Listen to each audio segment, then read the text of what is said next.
इस सेशन के अंदर हम देखते हैं कि पावर ऑफ डिजिटल मार्केटिंग है क्या और कंपनीज क्यों इसको यूज करने के लिए इस टाइम बेचैन हो रही हैं।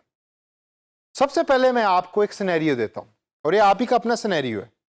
आप एक कंपनी में जॉब कर रहे हैं और आप वहां सेल्स की जॉब कर रहे हैं। एकदम आपका मैनेजर आता है और आपको कहता है कि भाई मेरी बात सुनो कासिम, अगले आधे घंटे के अंदर तुमने रिसर्च करनी है और मुझे यह बताना है कि ये जो नया रेस्टोरेंट हम खोल रहे हैं इसका खाना क्या लोगों को पसंद आएगा और लोग कितने पैसे उसको पे करने के लिए तैयार होंगे। अब आपके पास 3 डिफरेंट ऑप्शंस हैं कि जिसके ऊपर आप सोच रहे हैं। पहली ऑप्शन आपके पास क्या है कि आप 5 से 6 लोगों को बुलाएं मार्केट में से, उनको बिठाकर फटाफट पूछें कि भाई आपको किस तरह का खाना पसंद है और आप कितने पैसे पे करेंगे हमारे नए रेस्टोरेंट के लिए। दूसरी ऑप्शन आपके पास क्या है? दूसरी ऑप्शन आपके पास यह है कि आपका एक दोस्त है जो रेस्टोरेंट इंडस्ट्री में काम करता है। आप उसको कॉल करें और उससे पूछें कि यार भाई मेरी प्रमोशन फंसी हुई है, मुझे बताओ कि हमारा रेस्टोरेंट चलाने के लिए कस्टमर किस तरह का खाना पसंद करेगा और किस तरह की प्राइस पे करेगा। तीसरी चीज, आप सखर की एक्सट्रीम गर्मी के अंदर बाहर निकलें अपने मोटरसाइकिल के ऊपर और जाके मार्केट में डिफरेंट लोगों से पूछें, इस सवाल का जवाब तलाश करें कि जो आपके मैनेजर ने आपको दिया है। अब इसका आंसर क्या है? इसका आंसर मैं आपसे इस सेशन के एंड में दोबारा पूछूंगा, लेकिन आइए पहले जरा कुछ स्टैटिस्टिक्स की तरफ नजर डालते हैं। अब जिस दुनिया में हम रहते हैं यहां 7.5 अरब लोग हैं और उन 7.5 अरब लोगों में से तकरीबन 3.7 बिलियन लोग ऐसे हैं कि जो इंटरनेट की टेक्नोलॉजीज के साथ अटैच हैं और उनमें से 2.7 बिलियन लोग ऐसे हैं कि जो सोशल मीडिया डेली यूज करते हैं।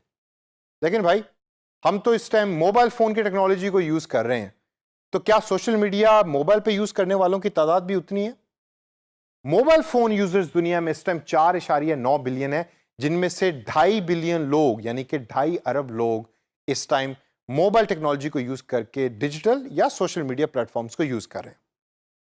यह है स्कोप, यह है उन लोगों का साइज कि जो आपके पोटेंशियल कस्टमर या कंपनी के पोटेंशियल कस्टमर बन सकते हैं। तो डिजिटल मार्केटिंग के फवायद क्या हैं जिसके थ्रू हम जज करेंगे कि डिजिटल मार्केटिंग की पावर क्या है? सबसे पहले है ग्लोबल रीच। इतनी बड़ी दुनिया, उसमें इतने लोग डिजिटल टेक्नोलॉजी से कनेक्टेड हैं, तो आपको अपनी कंपनी का पैगाम दूसरे तक पहुंचाने के लिए सिर्फ एक क्लिक की जरूरत है और पैगाम आप तक पहुंच जाएगा। सेकंड इज पर्सनलाइज्ड मार्केटिंग, यानी कि मुझे अगर हाफ स्लीव्स की शर्ट्स पसंद है तो कंपनी सिलेक्ट कर सकती है कि फेसबुक पे ये डॉक्टर यासिर बैठे इस टाइम वीडियो देख रहे हैं तो इनको हाफ स्लीव टी शर्ट की एड दिखाई जाए ताकि ये हमारी वेबसाइट पे आए और आकर चीज को परचेज करें। तीसरे नंबर पे हमारे पास है कस्टमर एंगेजमेंट, कस्टमर को एंगेज करना।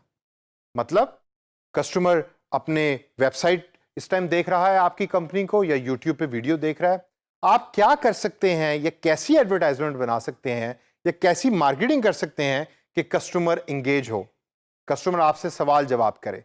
कस्टमर आपसे सवाल जवाब करेगा तो कनेक्शन बिल्ड होगा, कनेक्शन बिल्ड होगा तो रिलेशनशिप बिल्ड होगा। उसके बाद हमारे पास आता है कंटेंट वैरायटी। पहले जमाना होता था कि टीवी के ऊपर एडवर्टाइजमेंट चलानी है तो उसके लिए प्रोडक्शन के लिए सामान इकट्ठा करना है, प्री प्रोडक्शन का फेज आएगा, फिर धूप के अंदर शूटिंग होगी और उसके बाद फिर एक एडवर्टाइजमेंट बनेगी जो फिर टीवी के ऊपर चलेगी। आजकल अगर आपने अपने एड को यानी एडवर्टाइजमेंट को या इश्तेहारात को अपडेट करना है तो इस सब की जरूरत नहीं। आप महीने के 30 दिन भी 30 डिफरेंट किस्म का कंटेंट कस्टमर तक पहुंचा सकते हैं या यूजर तक पहुंचा सकते हैं। तो वैरायटी ऑफ द कंटेंट की पावर किसने दी? डिजिटल मार्केटिंग ने। उसके बाद हमारे पास आता है सेल्स कन्वर्जन। जब कस्टमर एंगेज हो गया, रिलेशनशिप बिल्ड हो गया, कस्टमर ने आपका कॉन्टैक्ट और प्रोडक्ट देख लिया, तो नेक्स्ट प्रोसेस क्या है? सेल्स। आप सेल के अंदर डिजिटल टेक्नोलॉजी को यूज करके सेल्स कन्वर्शन कर सकते हैं। और last but not the least is cost reduction. सारी डिजिटल टेक्नोलॉजीज को यूज करने का सबसे बड़ा फायदा मेरे नजदीक भला क्या है? Cost reduction. कॉस्ट बहुत कम हो जाती है। वो कंपनीज के जो बिल बोर्ड्स के थ्रू अपनी एडवर्टाइजमेंट्स अभी भी दे रही हैं उसकी एक सर्टेन कॉस्ट है और उस सर्टेन कॉस्ट को अगर हम कंपेयर करें डिजिटल टेक्नोलॉजी के साथ तो वो बहुत कम है। तो ये सबसे ज्यादा फायदा है डिजिटल टेक्नोलॉजी को यूज करने का या डिजिटल मार्केटिंग का। लेकिन एक सेकंड, मैंने तो आपसे आपकी प्रमोशन के बारे में सवाल किया था सेशन के शुरू में, तो क्या आंसर है आपका? दोस्तों, अगर आपका आंसर उन 3 सवालों में से या उन 3 ऑप्शंस में से एक है जो मैंने आपको स्टार्ट में दी थी, तो आई एम सॉरी, अभी भी आप डिजिटल मार्केटियर नहीं बन सके। आपका आंसर होना चाहिए कि मैं उन तीनों ऑप्शंस में से कोई यूज नहीं करूंगा, मैं अपना मोबाइल फ़ोन निकालूंगा या अपने लैपटॉप पे बैठूंगा और फेसबुक को या डिजिटल टेक्नोलॉजी को यूज़ करके मैं अपने मैनेजर को आधे घंटे से पहले ही आंसर प्रोवाइड करूंगा कि हमारा कस्टमर चाहता क्या है, किस तरह का खाना पसंद करेगा और उसकी प्राइस क्या पे करेगा।